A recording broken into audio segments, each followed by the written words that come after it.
This lesson shows how to graph square root functions.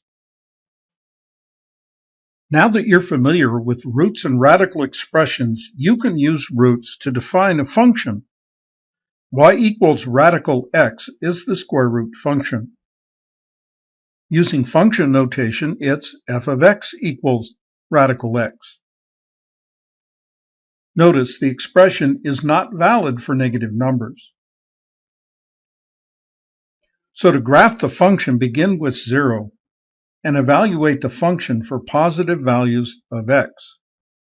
For convenience, we'll choose values of x that are perfect squares. So f of 0 equals radical 0 equals 0. Save the ordered pair 0, 0 in a table.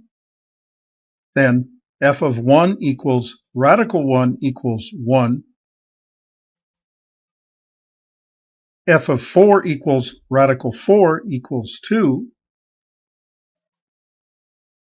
And f of 9 equals radical 9 equals 3.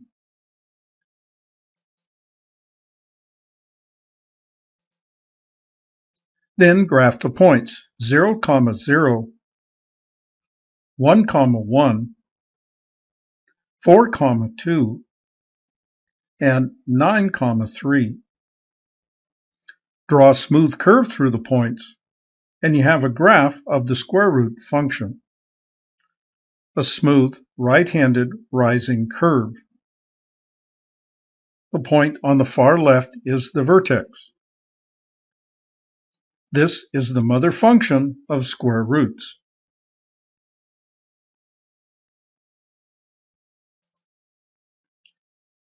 As mentioned earlier, the radical expression is not valid for negative numbers. So the domain of the function is x greater than or equal to 0. Since the expression is the expression for the positive root of x, the range is y greater than or equal to 0.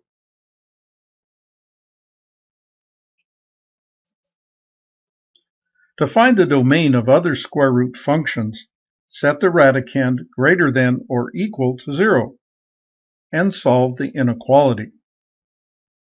For this example, add 5 to both sides for 2x greater than or equal to 5.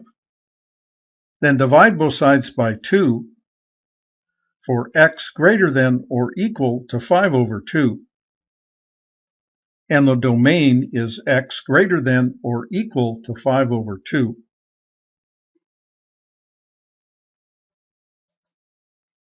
If you remember about graphing by transformations from a previous lesson, you can graph variations of the mother function. For example, y equals radical x plus 3 is a shift 3 units upwards when compared to the mother function. In general, y equals radical x plus k is a shift upwards by k units. On the other hand, y equals radical x minus k shifts the graph downwards by k units. For example, y equals radical x minus 2 is a shift down by 2 units. Subtracting inside the function shifts the graph to the right. For example, y equals radical x minus 2 is a shift 2 units to the right.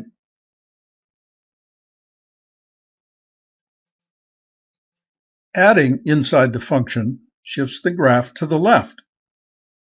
For example, y equals radical x plus 3 is a shift 3 units to the left.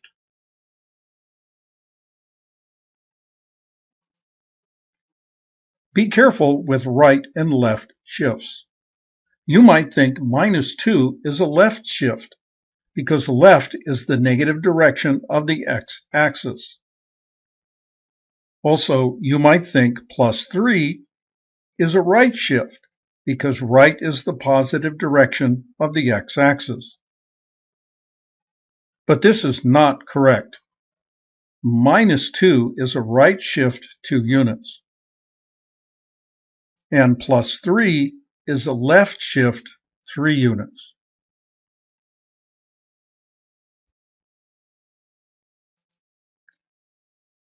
What's good about learning the transformations? They work in combination.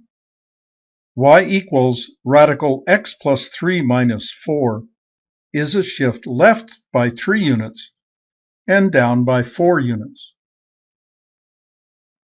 Notice the graph has the same shape as the mother function. So once you know the location of the vertex, you can graph the new function just by its shape. From the vertex, graph a point over 1 and up 1, another point over 2 and up 4, and another point over 9 and up 3. Then, beginning with the vertex at the left, draw a smooth rising curve, and you have a graph of the function.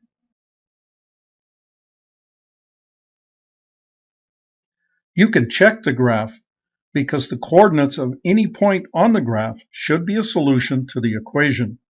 So pick a point on the graph, like 6, -1.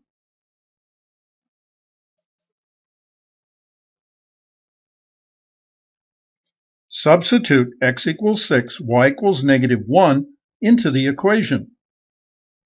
Then 6 plus 3 equals 9, and radical 9 equals 3. Finally, since 3 minus 4 equals -1, the graph checks.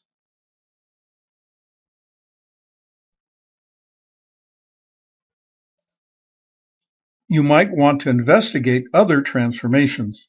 This is an important concept because it works for any function. Look what happens when you multiply by a constant in front of the function. Look what happens when you multiply by a constant inside the function.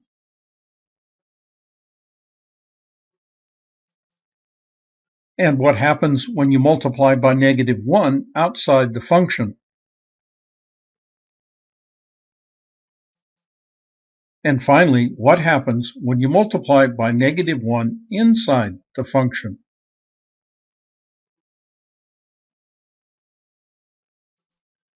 This lesson showed how to graph square root functions.